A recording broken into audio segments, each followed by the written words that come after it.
Assalamualaikum warahmatullahi wabarakatuh. Innal hamdalillah nahmaduhu wa nasta'inuhu wa nastaghfiruh wa na'udzu billahi min shururi anfusina wa min sayyiati a'malina. May yahdihillahu fala mudilla lahu wa may yudlil fala hadiya lahu. Wa asyhadu an la ilaha illallah wahdahu la syarika lahu wa asyhadu anna Muhammadan 'abduhu wa rasuluh.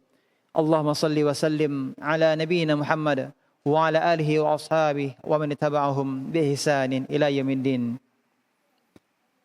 Amma ba'd, ibu-ibu yang semoga senantiasa dirahmati Allah Subhanahu wa taala dan segenap pemirsa Najiyah TV dimanapun Anda berada, a'azzanallahu wa iyyakum. Alhamdulillahirabbil alamin, kesempatan yang berbahagia ini Allah Subhanahu wa taala memberikan nikmat karunia-Nya sehingga kita dapat kembali duduk bersama dalam rangka mempelajari kitab Allah. Yang mana pada pembahasan yang lalu, alhamdulillah, kita telah menyelesaikan pelajaran kita tafsir surah Al-Qalam. Dengan demikian, pada pertemuan ini, semoga Allah mudahkan bersama kita akan mempelajari surat yang berikutnya, yakni surah Al-Haqqah. Silakan ibu-ibu dan segenap pemirsa bisa melihat mushafnya, membuka surah Al-Haqqah.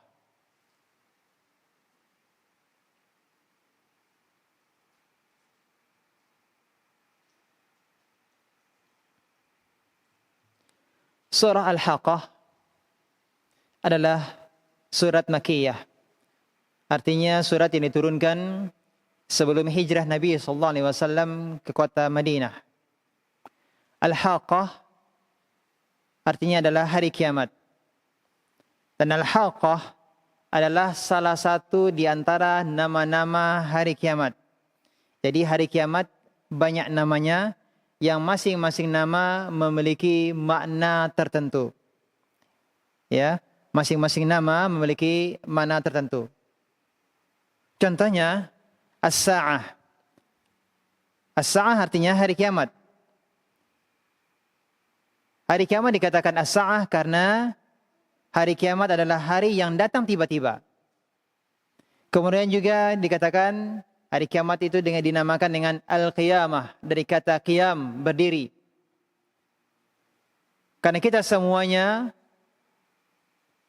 ya dari awal makhluk, ya sampai akhir, kita semuanya akan berdiri di hadapan Allah Subhanahu wa taala, berdiri yang lama, menanti kedatangan Allah Subhanahu wa taala untuk memulai persidangan.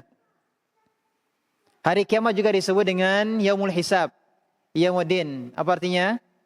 Hari pembalasan. Ya. Hari kiamat juga disebut dengan Al-Tammah. Ya. Karena hari kiamat adalah malapetaka yang menimpa secara keseluruhan. Disebut dengan Al-Tammah. Disebut juga dengan As-Sakhah. Ya, karena pada hari tersebut ditiupkan sangkakala yang memekakkan telinga. As-Sakhah. Dan masih terdapat nama-nama hari kiamat yang lainnya. Dan di antara nama hari kiamat adalah Al-Haqqah. Para ulama tafsir berbeda dalam menyebutkan makna dari Al-Haqqah. Yang pertama ada yang mengatakan bahwa Al-Haqqah artinya mutahaqqiqatul wuqu'. Pasti terjadi. Jadi Al-Haqqah, hari kiamat dikatakan Al-Haqqah dikarenakan mutahaqqiqatul wuqu', pasti terjadi. Sebagaimana firman Allah Subhanahu wa taala, wa anna as-sa'ata atiyatun la raiba fiha. Bahwasanya hari kiamat itu pasti datang, la raiba fiha. Tidak ada keraguan. Wa anna Allah yab'atsu man fil qubur, dan bahwasanya Allah membangkitkan yang di dalam kubur. Jadi ini makna yang pertama, bahwa Al-Haqqah artinya pasti terjadi. Yang kedua, makna dari Al-Haqqah bahwa Allah akan mentahqiq. Mentahqiq artinya merealisasikan. Merealisasikan atau menyatakan al-wa'd dan al-wa'id. Bagi penghuni surga, Allah akan memberikan kepada mereka nikmat-nikmat. Ya. Allah akan berikan janjinya bagi penghuni surga berupa nikmat-nikmat surga. Adapun bagi penghuni neraka, Allah akan merealisasikan ancamannya, ya, terhadap kaum pendusta, ya, seperti kaum Ad dan Samud yang disebutkan kedua kaum ini di awal-awal surat Al-Haqqah yang akan kita pelajari. Jadi makna yang kedua apa, Bu? Bahwa Allah akan mentahqiq atau merealisasikan janji dan ancamannya. Yang ketiga, makna dari Al-Haqqah adalah al-haqaiq. Segala hakikat akan ditampakkan. Ya, segala rahasia akan dinyatakan atau akan dibongkar oleh Allah Subhanahu wa taala pada hari kiamat kelak. Siapa yang beriman, siapa yang kafir, siapa yang saleh, siapa yang thaleh, maka semuanya akan ditampakkan oleh Allah Subhanahu wa taala pada hari kiamat. Allah akan menampakkan, ya, bagaimana hakikat diri mereka. Inilah tiga makna dari Al-Haqqah. Dan ketiga-tiganya benar makna dari Al-Haqqah insyaallah. Jadi Al-Haqqah artinya hari kiamat. Kemudian ayat yang kedua, Allah kembali bertanya, Mal Haqqah. Apakah hari kiamat itu? Ayat yang ketiga, kembali Allah bertanya tentang Al-Haqqah. Wa ma adraka mal Haqqah. Dan tahukah kamu apakah hari kiamat itu? Di sini Allah mengulang sampai berapa kali? 3 kali. Dengan bentuk pertanyaan menunjukkan betapa agungnya atau betapa pentingnya hari kiamat. Kemudian setelah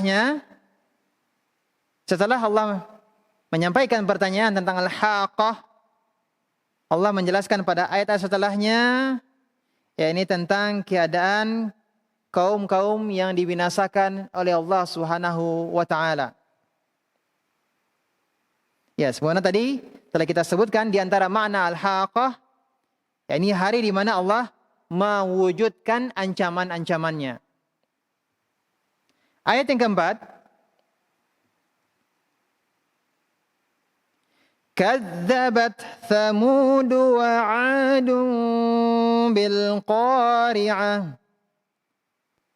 Kadzabat mendustakan. Siapa mendustakan? Thamud dan 'Ad. Ya, kaum Thamud dan 'Ad telah mendustakan. Apa yang mereka dustakan? Mereka mendustakan Al-Qari'ah. Hari kiamat. Apa artinya Al-Qari'ah? Al-Qari'ah juga adalah salah satu di antara nama-nama hari kiamat. Ya. Bahkan ada surat yang dinamakan dengan surat Al-Qari'ah. Artinya adalah hari kiamat. Apa makna dari Al-Qari'ah? Ya, ini diambil dari kata Al-Qara'. Artinya adalah darbun syadid. Pukulan kuat. Jadi hari kiamat dinamakan oleh Allah SWT dengan Al-Qari'ah karena hari tersebut betul-betul membuat manusia dada mereka terpukul. Ya. Disebabkan karena ketakutan yang mereka rasakan dari apa yang mereka lihat. Ya, dari apa yang mereka dengar di saat itu. Ya. Jadi jantung mereka berdetak kencang karena menyaksikan dahsyatnya hari kiamat. Bagaimana tidak? Mereka melihat langit terbelah. Ya, bintang berjatuhan. Ya. Gunung-gunung dihancur leburkan oleh Allah Subhanahu wa taala. Ya. Termasuk cahaya matahari pun juga menjadi redup. Ini kejadian-kejadian yang luar biasa. Ya. Menjadikan jantung berdetak kencang, seakan-akan ada hantaman yang kuat di dalam dada. Oleh karenanya hari kiamat disebut dengan al-qari'ah. Ya, yang bermakna darbun syadid, pukulan kuat. Kemudian setelahnya Allah menyebutkan, kemudian Allah Subhanahu wa taala menyebutkan kaum 'Ad dan kaum Samud secara khusus. Ya, Allah menyebutkan tentang kaum 'Ad dan kaum Samud secara khusus. Karena keduanya, yakni kaum 'Ad dan kaum Samud merupakan kaum Arab yang dikenal oleh orang-orang Quraisy. Jadi orang-orang Quraisy mereka mengenal, mereka betul-betul mengenal kisah tentang dibinasakannya kaum Samud dan kaum 'Ad. Dan kaum Samud dan kaum 'Ad mereka adalah termasuk dari Al-Arab Al-Baidah. Ya, keturunan Arab Al-Arab Al-Baidah. Ya, ini jadi jenis Arab yang telah punah. Dari jenis Arab yang telah punah disebut dengan Al-Arab Al-Baidah, ya, Al-Arabul Baidah. Kaum Arab yang telah punah. Dan orang-orang Quraisy ya tentunya sesama orang Arab, mereka telah mengetahui atau mendengar kisah tentang dibinasakannya kaum Samud dan kaum Arab yang merupakan bagian dari mereka. Ya, ini sama-sama orang Arab. Dan surat Al-Haqqah ini diturunkan kepada Nabi kita Muhammad sallallahu alaihi wasallam ketika beliau di mana? Di Makkah. Oleh karenanya tadi kita sebutkan surat ini adalah surat Makkiyah. Ya, jadi Nabi sallallahu alaihi wasallam mendakwahi orang-orang Arab, orang-orang Quraisy.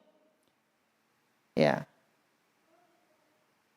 Dan Allah SWT dalam surat ini menyebutkan tentang kaum Samud, kaum 'Ad sebagai contoh bagi mereka. Agar mereka sadar. Jangan sampai mereka dibinasakan oleh Allah SWT. Jadi jangan sampai orang-orang Quraisy dibinasakan oleh Allah SWT sebagaimana nenek moyang mereka. Yang telah dibinasakan, yang telah dimusnahkan oleh Allah SWT. Yakni kaum 'Ad dan kaum Samud. Kaum 'Ad adalah kaumnya Nabi Nuh. Dan kaum Samud adalah kaumnya Nabi Saleh. Sekali lagi, mereka ini, kaum 'Ad maupun kaum Samud, adalah kaum Arab yang sudah punah. Kaum Samud, merupakan umatnya Nabi Saleh alaihissalam. Ya. Yang sekarang ini tempat tinggal mereka dikenal dengan nama kota Al-Ula. Sekitar 200-an kilometer ke arah utara kota Madinah. Ya, sekitar 200-an kilometer ke arah kota Madinah. Adapun kaum 'Ad merupakan umatnya Nabi Hud alaihissalam. Dan tempat tinggal mereka terletak di sebelah selatan Jazirah Arab, sebelah selatan. Adapun kaum Samud tadi di sebelah mana? Di sebelah utara. Sebagian ulama mengatakan kaum Samud mereka itu berada di Yaman. Dan ada lagi yang berpendapat kaum 'Ad itu berada antara Yaman dan Oman, atau yang dikenal dengan nama Al-Ahqaf, ya, bukit-bukit pasir. Sekali lagi bahwa kaum 'Ad dan kaum Samud adalah merupakan orang Arab. Dan nabi-nabi mereka juga orang Arab. Namun mereka sudah punah, dibinasakan oleh Allah SWT. Tidak ada keturunan dari kaum 'Ad dan kaum Samud. Ya.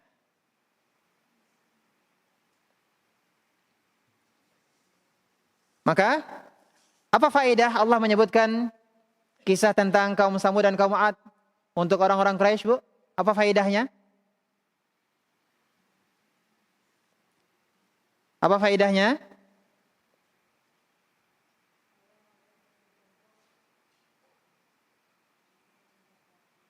Barakallahu fiik. Naam. Iya. Agar mereka mengambil pelajaran dari nenek moyang mereka yang sama-sama orang Arabnya. Ya.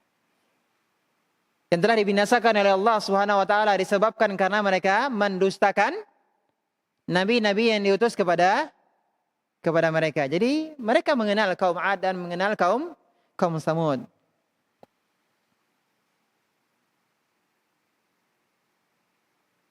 Kemudian ayat berikutnya, فَأَمَّا ثَمُودُ فَأُهْلِكُوا بِالطَّاغِيَةِ.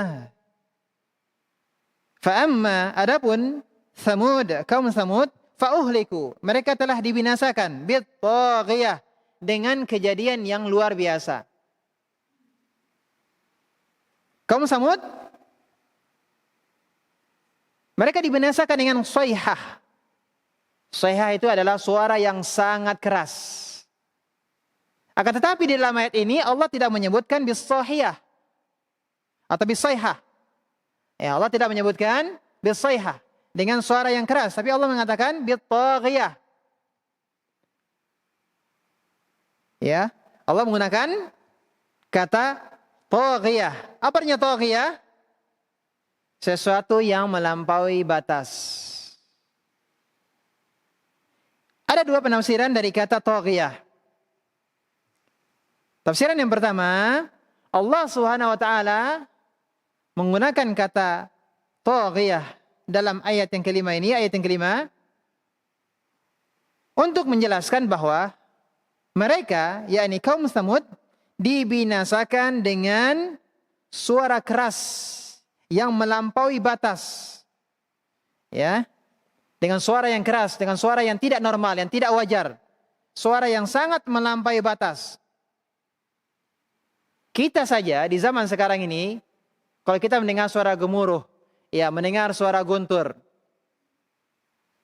kita akan kaget. Ya, kaget. Karena sebagian kita merasa takut. Apalagi kalau suaranya semakin keras. Ya. Nah, adapun adab yang ditimpakan Allah Subhanahu wa taala terhadap kaum Tsamud, Allah timpakan kepada mereka azab ini berupa suara yang sangat keras.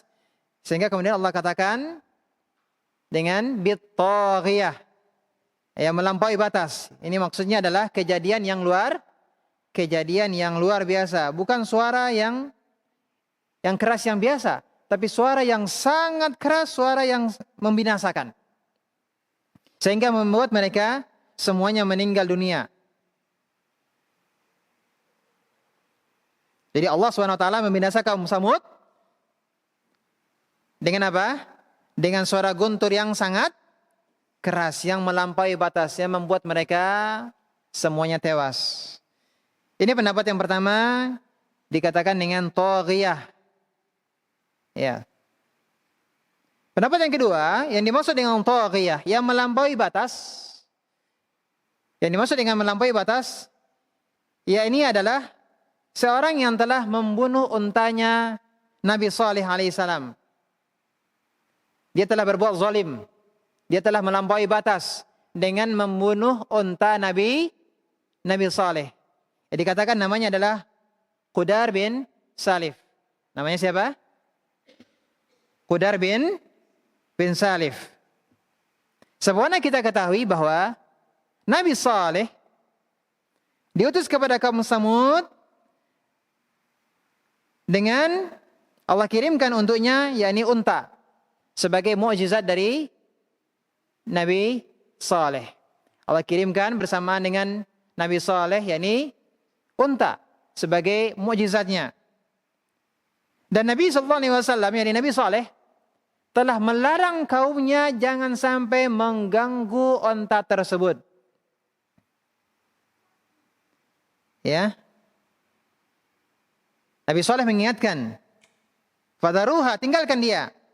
Ya, taqul fi ardillah, biarkan unta tersebut makan di bumi Allah.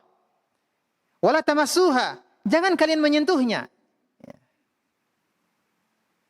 Ya.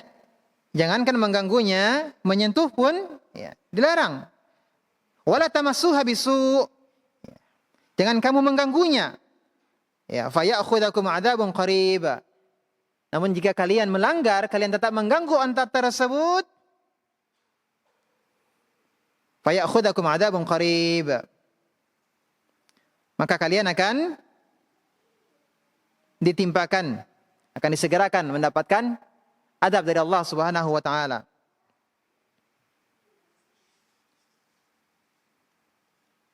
Apa yang terjadi kemudian?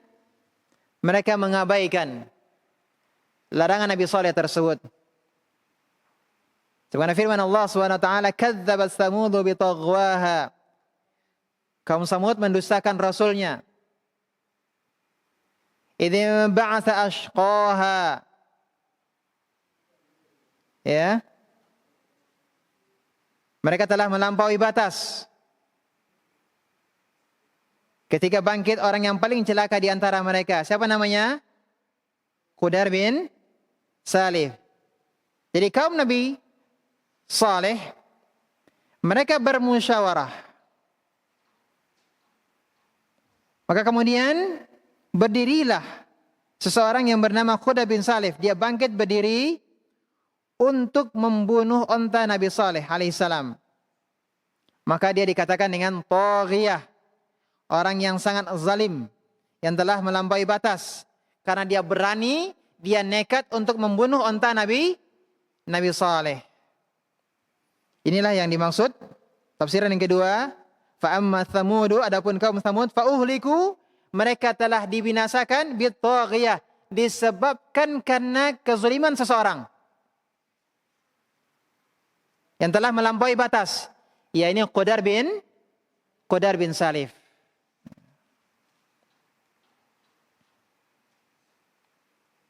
Makna yang pertama apa tadi Bu? Taghiyah?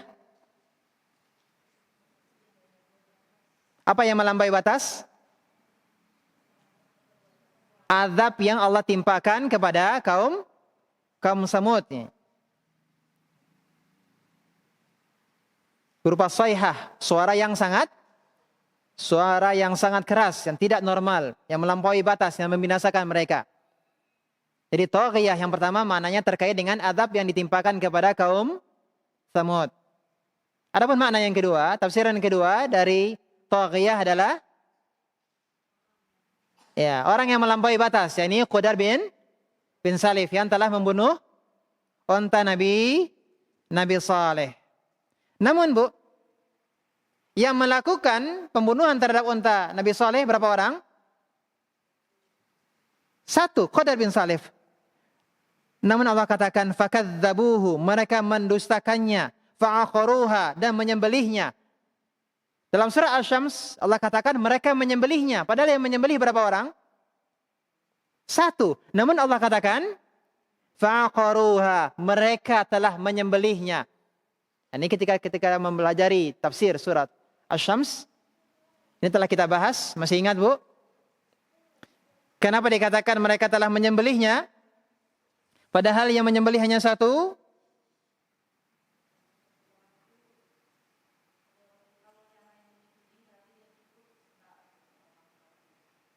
Barakallahu fiik. Ya, meskipun yang membunuh itu hanya satu orang, namun karena mereka telah bermusyawarah, mereka bersepakat, mereka telah ridho untuk membunuh onta Nabi Saleh. Meskipun yang melakukannya hanya satu orang, tapi yang lainnya mereka setuju. Ya, mereka sepakat. Maka mereka juga dikatakan ikut membunuh.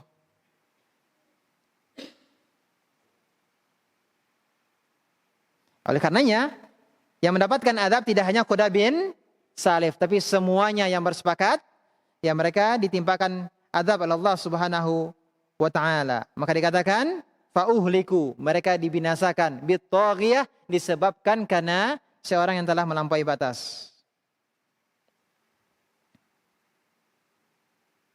Oleh karenanya, ini juga pelajaran untuk kita semuanya.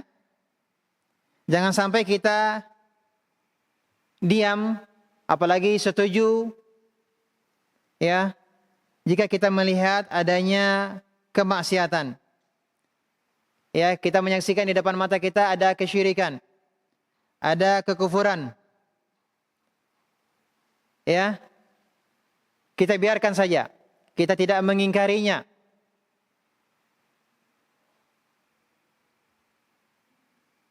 Maka hati-hati, ya, jangan sampai nanti bukan hanya pelaku saja, pelaku maksiat, pelaku kesyirikan, kekufuran yang akan ditimpakan azab oleh Allah SWT, tetapi orang yang tidak mengingkarinya, yang tidak mendakwainya, yang tidak menasihatinya, seakan-akan dia juga apa? Meridhoi perbuatan mereka, kemaksiatan mereka, kesyirikan mereka, kekufuran mereka.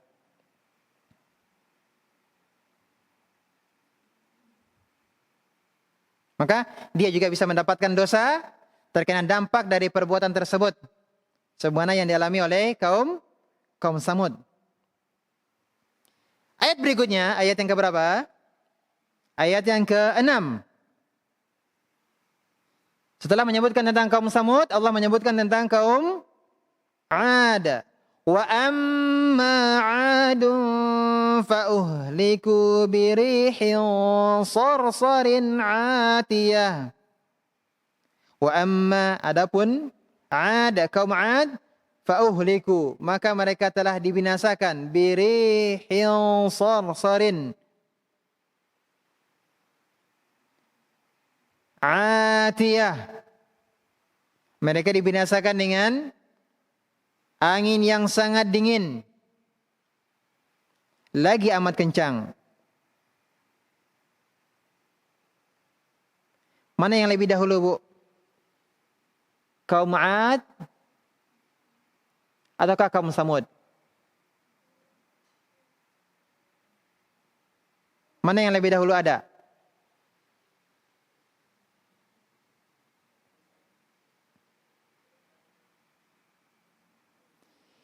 Yang lebih dahulu ada adalah kaum 'Ad.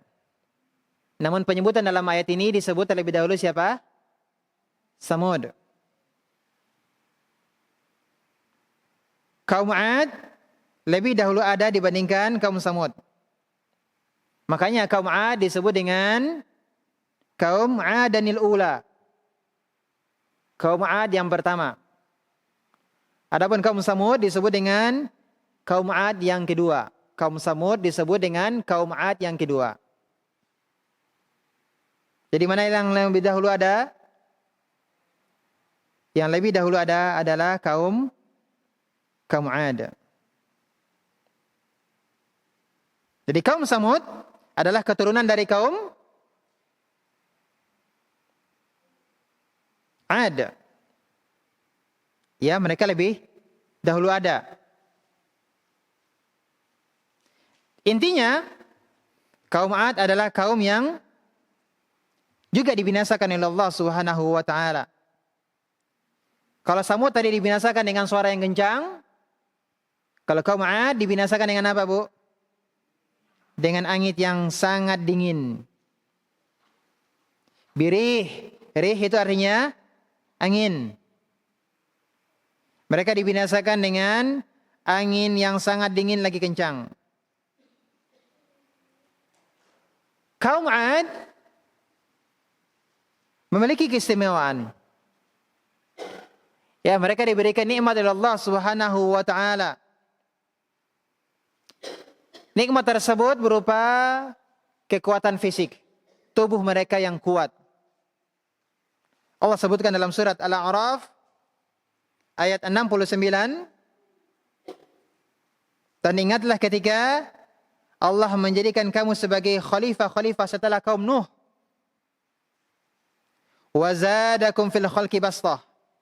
Dan Allah lebihkan kamu dalam kekuatan tubuh dan perawakan. Ini adalah nikmat yang Allah berikan kepada mereka. Kepada kaum 'Ad.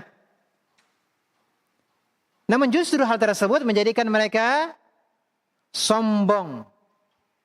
Karena mereka merasa mereka adalah kaum yang paling kuat. Yang memang mereka adalah kaum yang paling kuat.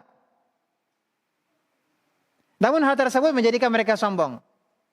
Dalam surah Fussilat ayat 15 Allah sebutkan, فَأَمَّا عَادٌ فَاسْتَكْبَرُوا فِي الْأَرْضِ بِغَيْرِ الْحَقِّ wa qalu man ashaddu minna quwwah. Maka adapun kaum Samud fastakbaru, maka mereka menyombongkan diri. Mereka menyombongkan diri di bumi tanpa mengindahkan kebenaran. Dan mereka berkata, man ashaddu minna quwwah. Kaum Ad mengatakan, siapakah yang lebih hebat kekuatannya dari kami? Karena kesombongan mereka ini, dan mereka mendustakan Nabi Hud alaihissalam, mereka tidak mau beriman, maka Allah subhanahu wa ta'ala menimpakan azab kepada mereka, yakni berupa angin. Allah tidak mengadab mereka dengan besi. Ya, karena mereka kuat. Tubuh mereka kuat. Ya, mereka memiliki kekuatan. Tetapi lihat, Allah hinakan mereka dengan apa, Bu? Dengan membinasakan mereka, azabnya berupa angin. Bukan besi.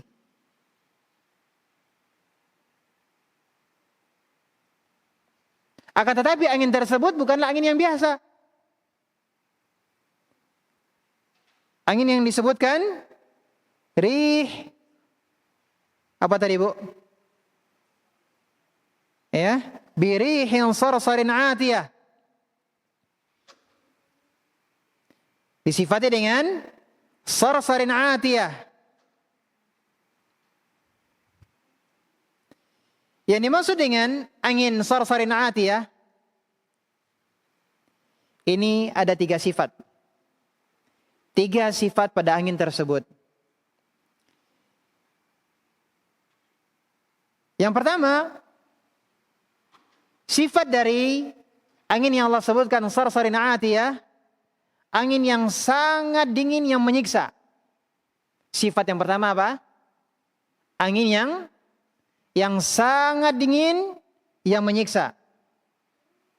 Yang kedua,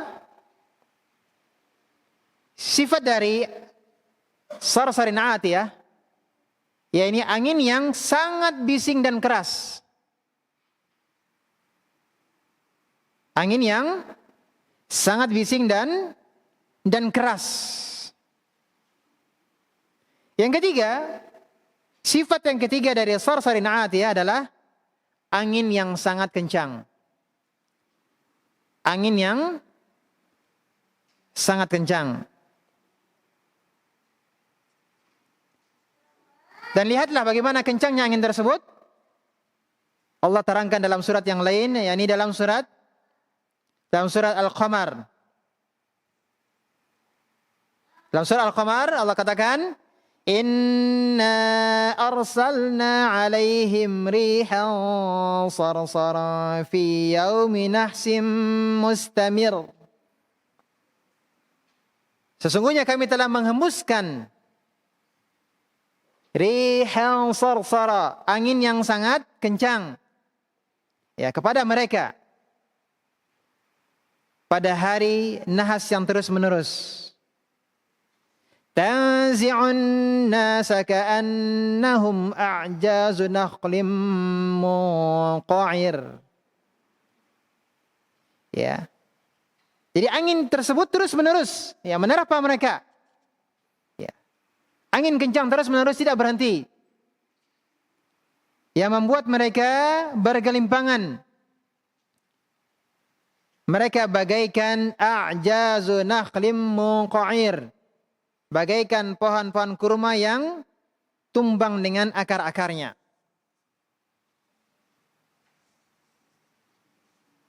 Maka lihat, Bu, bagaimana badan mereka yang sangat kuat dan besar. Akan tetapi mereka dibinasakan dengan angin. Allah jadikan angin tersebut menerbangkan badan-badan mereka.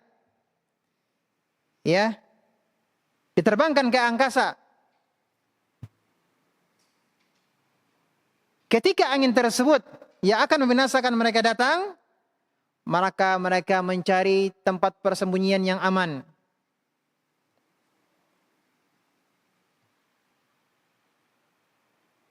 Ya, Mereka berlarian mencari tempat sembunyi yang aman. Bersembunyi ke dalam-dalam goa, ya, ke dalam tanah, ke dalam sumur. Akan tetapi angin tersebut mengejar mereka. Memasuki tempat-tempat persembunyian mereka. Ya, angin tersebut mengambil mereka di tempat persembunyian mereka. Seperti sebuah pohon yang dicabut hingga ke akar-akarnya.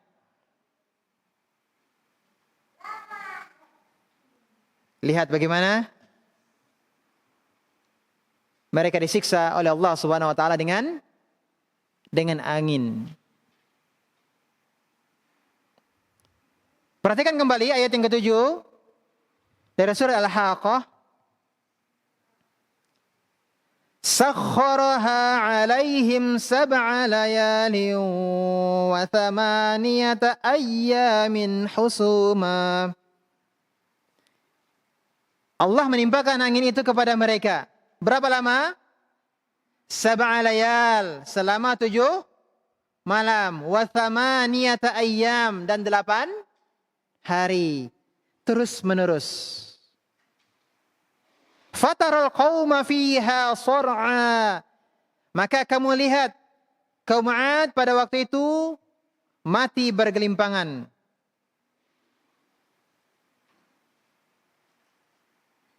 Ka'annahum a'jazu nakhlin khawiyah. Seakan-akan mereka tunggul pohon korma yang telah kosong, telah lapuk. Apa yang dimaksud dengan kata husuma? Apa yang dimaksud dengan kata husuma?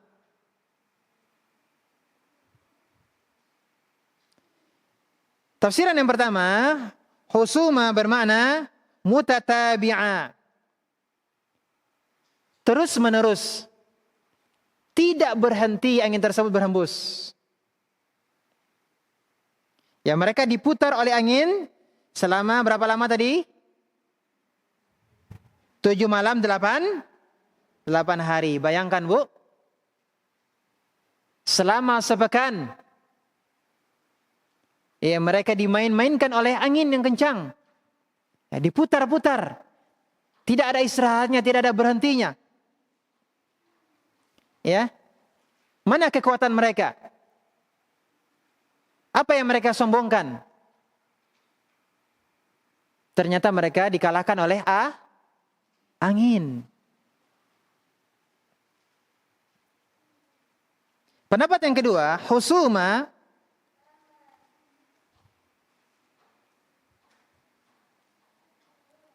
artinya adalah angin yang menghabisi mereka. Makna yang kedua dari kata husuma adalah angin yang menghabisi mereka. Ya, qati'ah musta'silah.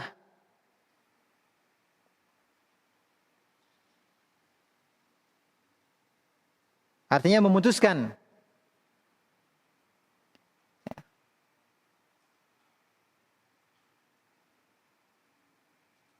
Jadi angin yang membinasakan, yang menghabisi mereka. Ini makna yang kedua dari kata husuma. Kalau yang pertama tadi maknanya apa, Bu? Angin yang terus menerus. Tidak berhenti, berputar. Yang kedua maknanya adalah angin yang menghabisi mereka.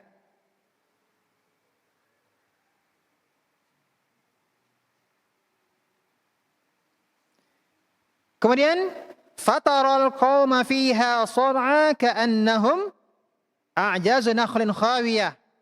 Maka kamu melihat kaum 'Ad pada waktu itu mati bergelimpangan. Seperti batang-batang pohon kurma yang telah kosong. Lihat. Dalam ayat ini Allah katakan fatara, kamu melihat.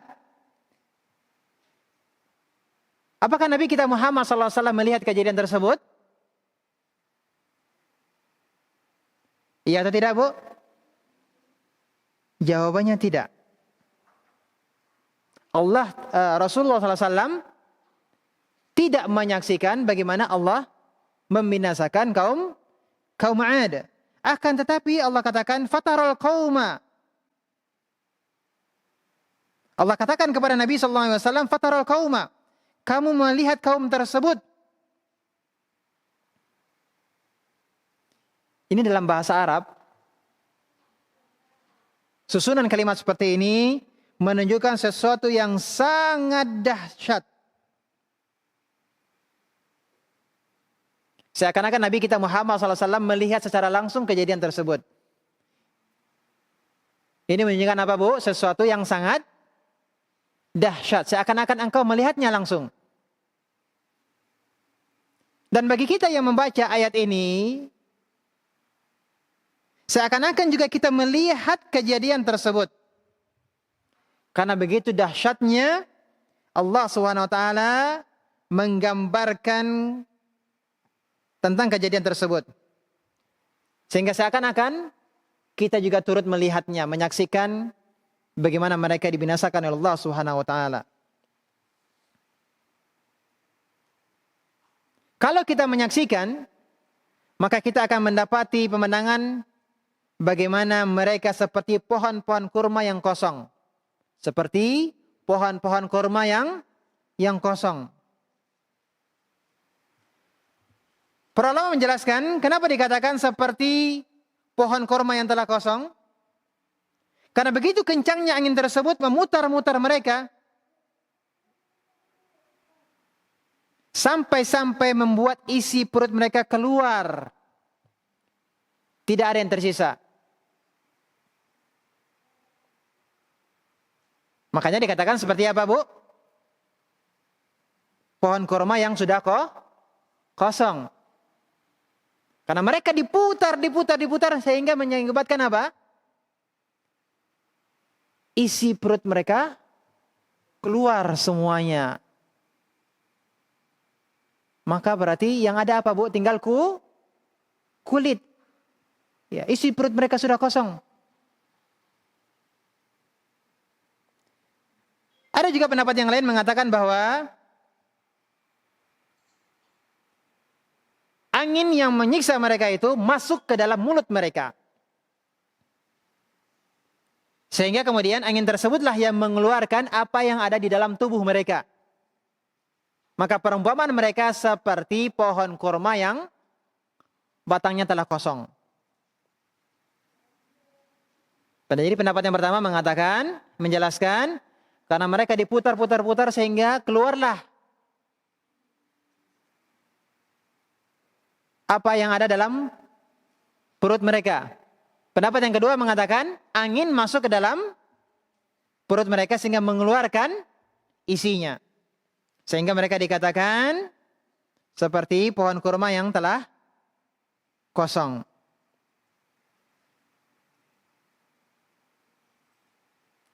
Lalu bagaimana keadaannya, Bu? Ketika tubuh mereka tadi ibaratnya seperti batang pohon kurma yang telah kosong. Tinggi di atas udara kemudian jatuh. Apa yang akan terjadi, Bu? Bayangkan, Bu. Apa yang akan terjadi? Padahal mereka sebelumnya sombong. Karena memiliki tubuh yang kuat. Maka lihatlah apa yang terjadi dengan tubuh mereka yang kuat tersebut yang mereka banggakan. Ternyata binasa dengan angin, bukan dengan besi ataupun benda keras yang lainnya. Akan tetapi Allah binasakan dengan angin. Ayat berikutnya, ayat yang keberapa? Yang ke-8. Fahal tara lahum min baqiyah. Fahal, maka apakah tara kamu melihat? Fahal tara lahum min baqiyah. Apakah kamu tidak melihat seorang pun yang tinggal di antara mereka? Apakah ada yang tersisa di antara mereka? Jawabannya, tidak ada yang tersisa dari mereka semua. Semuanya telah dibinasakan oleh Allah Subhanahu wa ta'ala.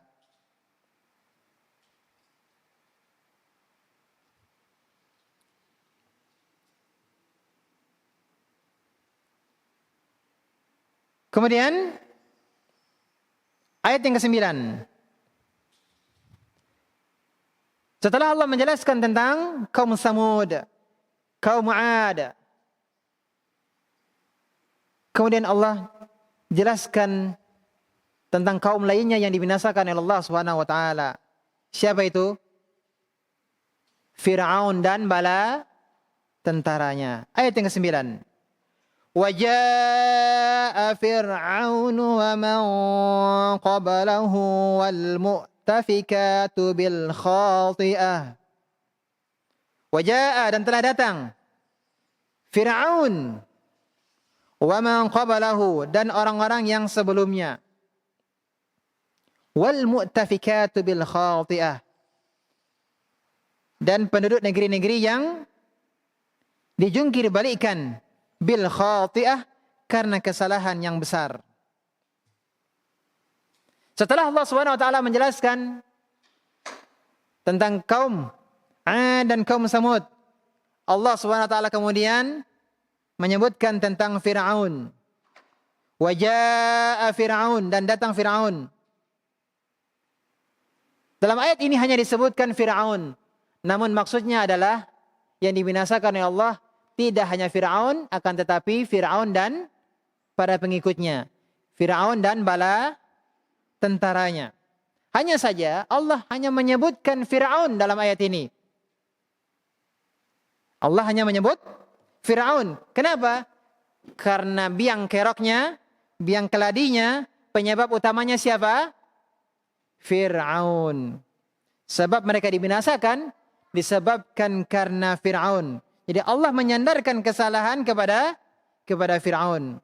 Dialah yang mengajak orang-orang Kibt untuk menyembah Fir'aun, menyembah dirinya.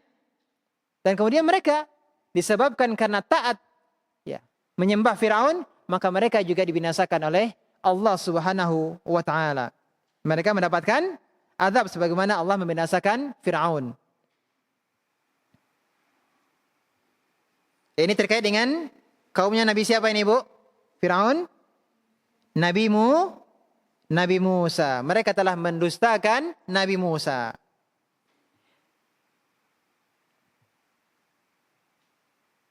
Jadi ini bacaan wa man qablahu. Wa man qablahu artinya dan orang-orang yang sebelumnya. yakni ada orang-orang yang telah dibinasakan oleh Allah Subhanahu wa taala sebelum Firaun. Jadi selain ada kaum Samud, ada kaum Ad, dan ada kaum-kaum yang lainnya sebelum Firaun juga telah dibinasakan oleh Allah Subhanahu wa taala. Ini yang dimaksud dengan wa man qablahu, dan kaum-kaum sebelum Firaun. Namun ada bacaan yang lain. Selain membacanya wa man qablahu, juga bisa dibaca dengan wa man qibalahu. Selain dibaca wa man qablahu, juga bisa dibaca dengan wa man qibalahu. Wa man qibalahu artinya Firaun dan bala tentaranya. Firaun dan yang bersamanya, yakni bala tentaranya.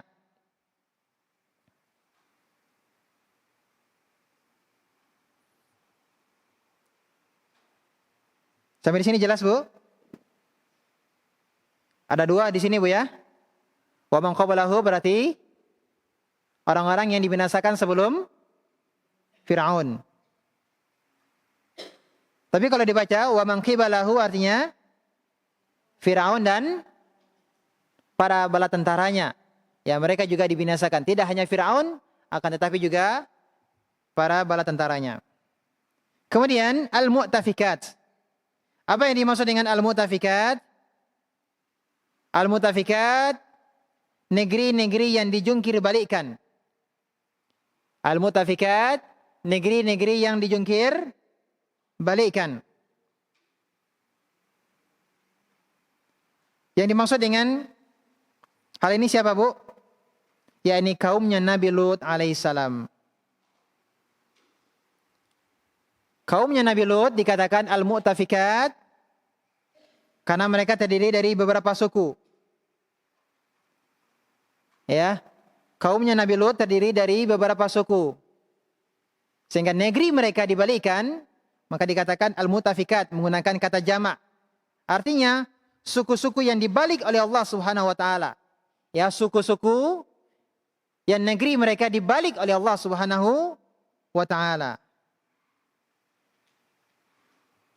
Nah, al-jaza' min jinsil amal, balasan sesuai dengan perbuatan. Balasan sesuai dengan perbuatan. Kenapa kaum-kaum ini negeri mereka dibalikkan oleh Allah Subhanahu wa taala? Dibinasakan oleh Allah Subhanahu wa taala dengan cara negeri mereka dibalikkan. Para ulama menjelaskan bahwa sebabnya ya mereka dibinasakan dengan cara diangkat ke langit, lalu dibalikkan, dijatuhkan ke bumi, dan dilempari dengan bebatuan. Sebagaimana firman Allah SWT dalam surah Al-Hijr, فَجَعَلْنَا عَالِيَهَا سَافِلَهَا. Kami jadikan yang atasnya menjadi bagian bawah. Maksudnya kami jungkir balikkan negeri itu. وَأَمْطَرْنَا عَلَيْهِمْ حِجَارَةً. Kami hujani mereka dengan batu-batu min sijil, dari tanah yang keras. Ini adalah bentuk hukumannya. Dikatakan mereka mu'tafikat, ya, orang-orang yang dijungkir balikan, diadab dengan cara demikian disebabkan karena mereka telah membalikkan fitrah mereka. Fitrah mereka telah terbalik. Ini kaum Nabi siapa, Bu? Kaum Nabi Lut. Apa kemungkaran yang mereka lakukan?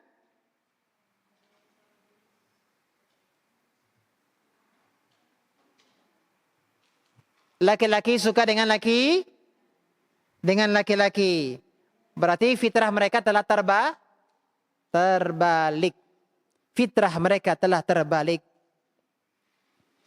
Fitrahnya laki-laki menyukai perempuan, tetapi ini ternyata laki-laki menyukai laki-laki. Berarti rusak fitrah mereka. Ya. Rusak fitrah mereka, telah terbalik fitrah mereka. Oleh karenanya Allah balik mereka juga.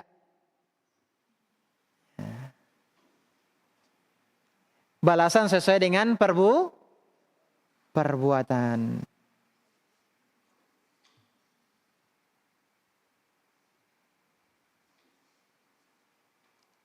Ayat yang ke-10. فَعَصَوْا رَسُولَ رَبِّهِمْ فَأَخَذَهُمْ أَخْذَةً رَّابِيَةً. فَعَصَوْا, maka mereka mendurhakai. Siapa mereka, Bu? Yang telah disebutkan siapa tadi? Kaum 'Ad, kaum Samud, Fir'aun dan bala tentaranya.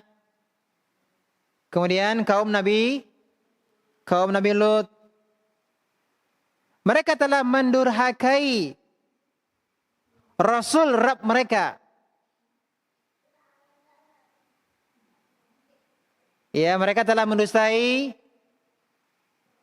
Nabi siapa? Nabi Hud, Saleh, Nabi Musa, Nabi Lut. Ya, mereka mendurhakai Rasul atau utusan Rabb mereka. Fa'akhadahum akhdatan rabiyah. Lalu Allah menyiksa mereka dengan akhdatan rabiyah, siksaan yang sangat keras. Karena mereka telah mendustakan para nabi yang telah diutus oleh Allah Subhanahu wa taala kepada mereka. Ya, mereka telah mendustakan para rasul. Inilah kesalahan mereka, inilah kedurhakaan mereka. Maka Allah adab mereka dengan adab yang besar. Akhdatar rabiyah. Rabiyah berasal dari kata roba, yarbu, riba. Bertambah. Allah adab mereka dengan siksaan yang terus bertambah. Bukan siksaan yang biasa. Tapi siksaan yang keras, siksaan yang terus bertambah. Inilah yang dimaksud dengan akhdatar rabiyah. Adab yang terus bertambah, adab yang keras, siksaan yang keras.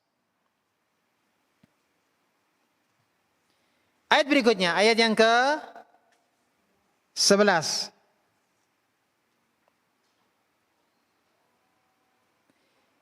Inna lamma taghal ma'u hamalnakum fil jariyah. Inna sesungguhnya kami lamma taghal ma' tatkala air telah naik sampai ke gunung, hamalnakum kami bawa kamu, ya, nenek moyangmu, fil jariyah, ke dalam bahtera, ke dalam bahtera. Ini terkait tentang azab kaum Nabi Nuh. Ya, terkait dengan azab kaum Nabi Nuh. Azab yang menimpa kaum Nabi Nuh alaihissalam. Sama, mereka mendustakan Nabi Nuh. Ya, disebabkan karena mereka tidak mau beriman, mendustakan Nabi Nuh alaihissalam. Sebagaimana firman Allah Subhanahu wa taala dalam surat Al-Qamar, فَفَتَحْنَا أَبْوَابَ السَّمَاءِ بِمَاءٍ مُنْهَمِرٍ. Kami bukakan abwab as-sama', pintu-pintu langit, bima'im munhamir, dengan menurunkan air yang tercurah. Wa fajjarnal arda 'uyuna, dan kami jadikan bumi menyemburkan mata-mata air. Jadi bukan hanya satu mata air, tetapi banyak mata-mata air. Sehingga kemudian banjir terjadi di mana-mana. Air itu semakin meninggi. Ya. Faltaqal ma'u 'ala amrin qad qudir. Maka bertemulah air yang berasal dari berbagai mata air tersebut sehingga meluap menimbulkan keadaan bencana yang telah ditetapkan Allah Subhanahu wa taala. Jadi Allah menjadikan seluruh permukaan bumi ya sebagai tempat keluarnya air. Air tersebut melimpah begitu banyaknya sehingga menenggelamkan semuanya kecuali yang diselamatkan oleh Allah Subhanahu wa taala. Siapa yang selamat? Kaum Nabi Nuh dan kaumnya yang beriman. Banyak atau sedikit yang beriman, Bu? Sedikit. Wa ma amana ma'ahu illa qalil. Dan tidaklah yang beriman dengan Nabi Nuh melainkan sedikit. Bagaimana Allah menyelamatkan Nabi Nuh dan orang-orang yang beriman? Hamalnakum fil jariyah. Kami bawa kalian ke dalam bahtera. Yang dimaksud dengan kalian siapa, Bu? Ya, Nabi Nuh dan orang-orang yang beriman. Tapi di sini Allah katakan hamalnakum. Kum, antum, kalian. Kenapa, Bu? Karena Allah ingin mengingatkan kepada orang-orang Quraisy, ambillah pelajaran dari nenek moyang kalian. Siapa? Nabi Nuh dan orang-orang yang beriman bersamanya. Semuanya telah dibinasakan. Semuanya keturunan Nabi Adam telah dibinasakan. Kecuali siapa? Nabi Nuh dan sedikit di antara orang-orang yang beriman yang diselamatkan Allah SWT. Jadi orang-orang Quraisy, kita semuanya adalah keturunan dari siapa, Bu? Keturunannya Nabi Nuh.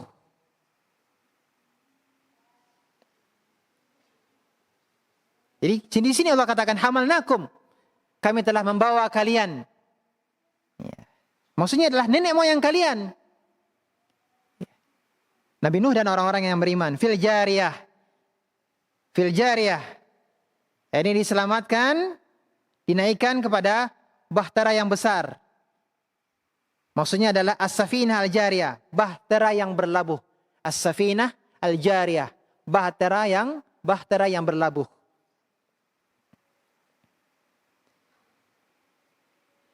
Ayat yang ke-12. Linaj'alaha lakum tadhkiratan wa ta'iyaha udhunun wa'iyah. Agar kami jadikan peristiwa itu peringatan bagimu. Dan agar diperhatikan oleh telinga yang mau mendengar. Wa ta'iyaha udhunun wa'iyah. Agar diperhatikan oleh telinga yang mau mendengar. Allah katakan linaj'alaha, kami jadikan hal tersebut, kejadian tersebut tazkirah, sebagai pelajaran lakum untuk kalian. Jadikan hal tersebut sebagai pelajaran untuk kalian. Dan agar diperhatikan oleh telinga yang mau mendengar.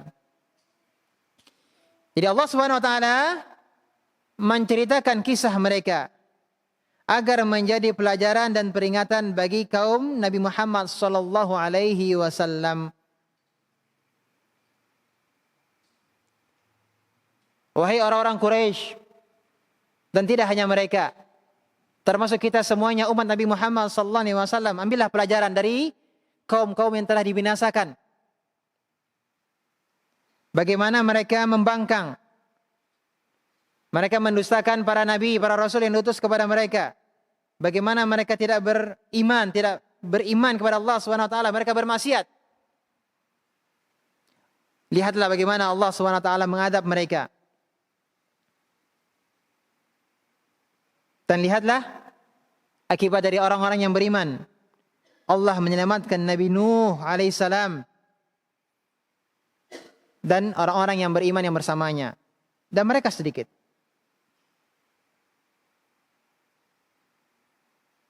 Jadi Allah ingin menegaskan bahwa kisah-kisah ini hendaklah menjadi pelajaran bagi kalian. Kemudian Allah tegaskan, wa ta'iyaha udhunu wa'iyah. Kisah-kisah ini hanya bisa menjadi peringatan bagi orang-orang yang mau mendengar.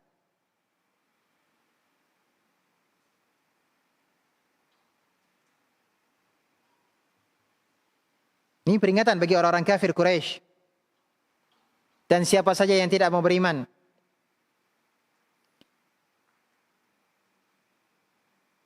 Ya, mereka tahu, mereka mendengar tentang kisah ini, akan tetapi kenapa tidak dijadikan sebagai ibrah, sebagai pelajaran? Akan tetapi mereka menganggap justru ini hanya sekedar dongengan belaka. Mereka menganggap hanya sekedar cerita yang tidak nyata.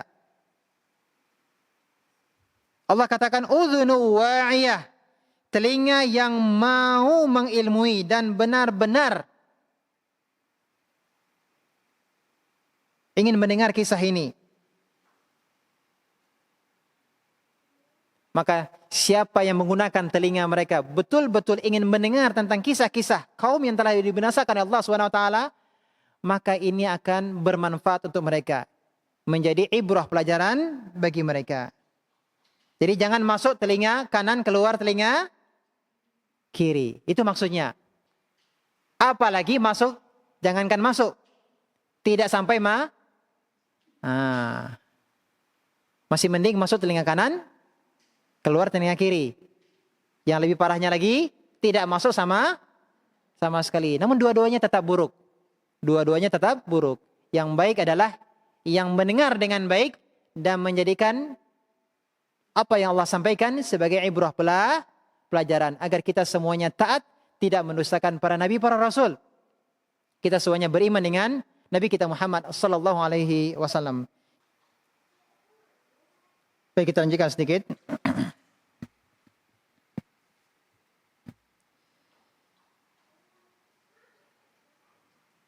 itulah tadi beberapa kaum yang Allah sebutkan, kaum-kaum yang mereka mendustakan para nabi, para rasul, yang kemudian Allah Subhanahu wa taala binasakan mereka. Dan ini semuanya Allah sebutkan agar mereka, orang-orang musyrikin Quraisy, mengambil pelajaran dari kaum-kaum sebelumnya yang telah dibinasakan oleh Allah Subhanahu wa taala, yang disebabkan karena mereka tidak mau beriman. Jangan sampai kalian juga dibinasakan seperti mereka. Dan Allah sebutkan kaum yang dibinasakan pertama kali disebutkan dalam ayat ini, kaum mana tadi, Bu? Kaum Samud dan kaum 'Ad. Kenapa Allah dahulukan penyebutan kaum Samud dan kaum 'Ad? Apa sebabnya, Bu? Masih ingat tadi penjelasannya? Karena sama-sama orang Arab. Nabi mereka juga nabi Arab. Ya.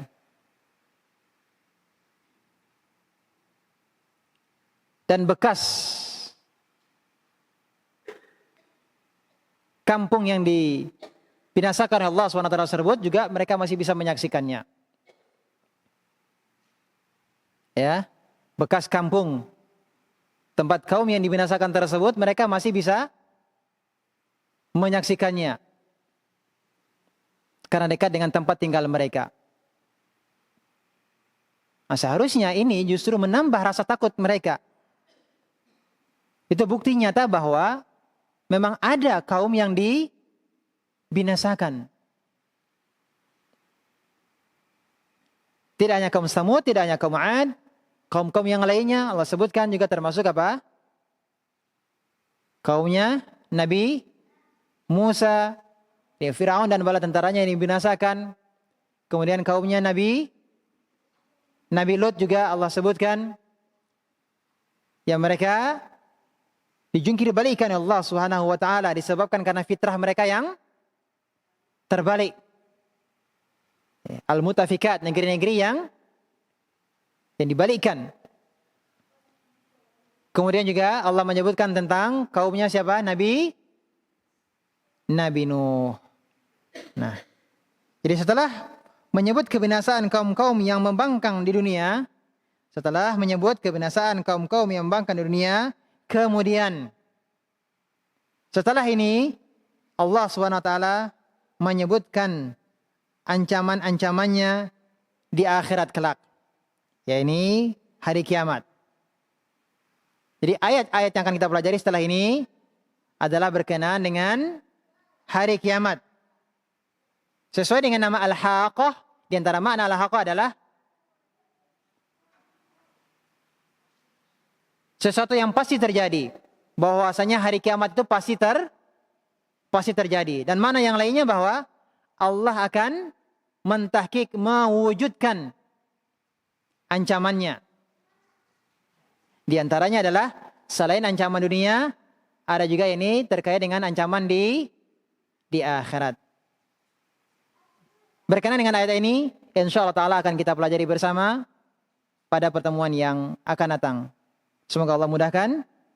Untuk kali ini kita cukupkan surah Al-Haqqah ayat yang pertama sampai dengan ayat yang ke-12. Kurang lebihnya mohon maaf. Terima kasih atas kehadiran dan perhatiannya. Mudah-mudahan menjadi pelajaran yang bermanfaat. Wassallallahu ala Muhammadin wa ala alihi wasallam. Kita tutup dengan kafaratul majlis. Subhanaka wa bihamdika asyhadu an la ilaha illa anta astaghfiruka wa atubu ilaik. Wassalamualaikum warahmatullahi wabarakatuh.